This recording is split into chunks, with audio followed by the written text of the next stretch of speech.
Albert Einstein once said, everybody's a genius, but if you judge a fish by its ability to climb a tree, it will live its whole life believing that it is stupid. Ladies and gentlemen of the jury, today on trial we have modern day schooling. Glad you could come. Not only does he make fish climb trees, but also makes them climb down and do a 10-mile run. Tell me, school, are you proud of the things you've done?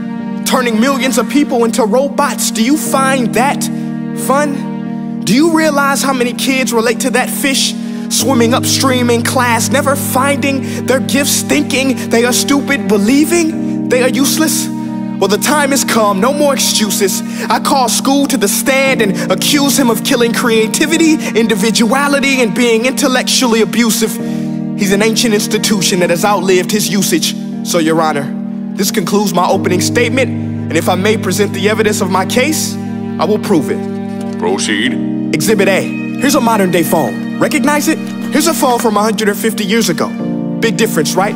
Stay with me. Here's a car from today, and here's a car from 150 years ago.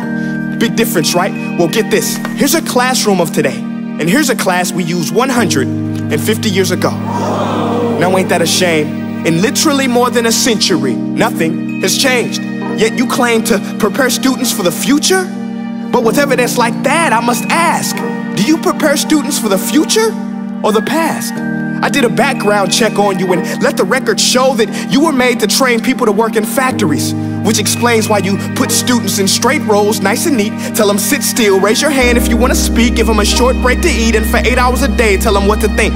Oh, and make them compete to get an A letter which determines product quality, hence grade A of meat. I get it.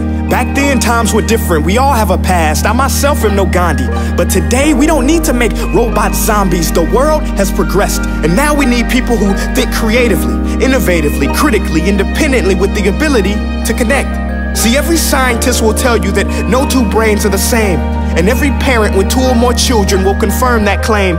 So please explain why you treat students like cookie cutter frames or snapback hats, giving them this one-size-fits-all crap. Watch your language. Sorry, Your Honor, but if a doctor prescribed the exact same medicine to all of his patients, the results will be tragic. So many people would get sick, yet when it comes to school, this is exactly what happens. This educational malpractice, where one teacher stands in front of 20 kids, each one having different strengths, different needs, different gifts, different dreams, and you teach the same thing the same way? That's horrific. Ladies and gentlemen, the defendant should not be acquitted. This may be one of the worst criminal offenses ever to be committed. And let's mention the way you treat your employees. Objection. Overruled. I want to hear this. It's a shame. I mean, teachers have the most important job on the planet, yet they're underpaid? No wonder so many students are short-changed. Let's be honest, teachers should earn just as much as doctors, because a doctor can do heart surgery and save the life of a kid, but a great teacher can reach the heart of that kid and allow him to truly live. See, teachers are heroes that often get blamed, but they're not the problem. They work in a system without many options or rights. Curriculums are created by policymakers, most of which have never taught a day in their life. Just obsessed with standardized tests. They think bubbling in a multiple choice question will determine success. That's outlandish. In fact, these tests are too crude to be used and should be abandoned, but don't take my word for it. Take Frederick J. Kelly, the man who invented standardized testing, who said, and I quote, "These tests are too crude to be used and should be abandoned." Ladies and gentlemen of the jury, if we continue down this road, the results will be lethal. I don't have much faith in school, but I do have faith in people. And if we can customize healthcare, cars, and Facebook pages, then it is our duty to do the same for education, to upgrade it, change it, do away with school spirit, because that's useless.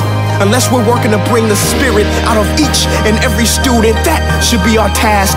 No more Common Core. Instead, let's reach the core of every heart in every class. Sure, math is important, but no more than art or dance. Let's give every gift an equal chance. I know this sounds like a dream, but countries like Finland are doing impressive things.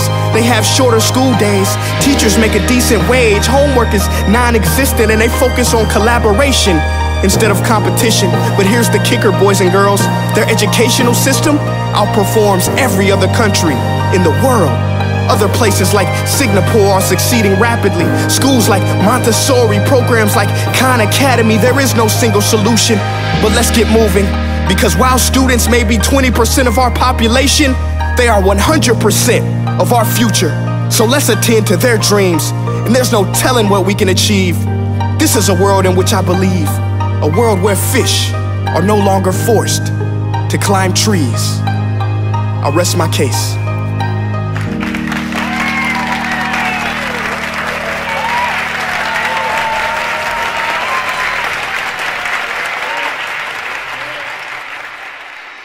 Hey guys, my name is Prince EA, and I want to say thank you so much for watching my video. But now, I want to know what you think.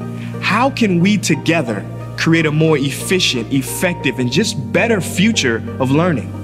I want you to visit nestday.com/preorderthefuture and share your thoughts and ideas on the topic. Peace.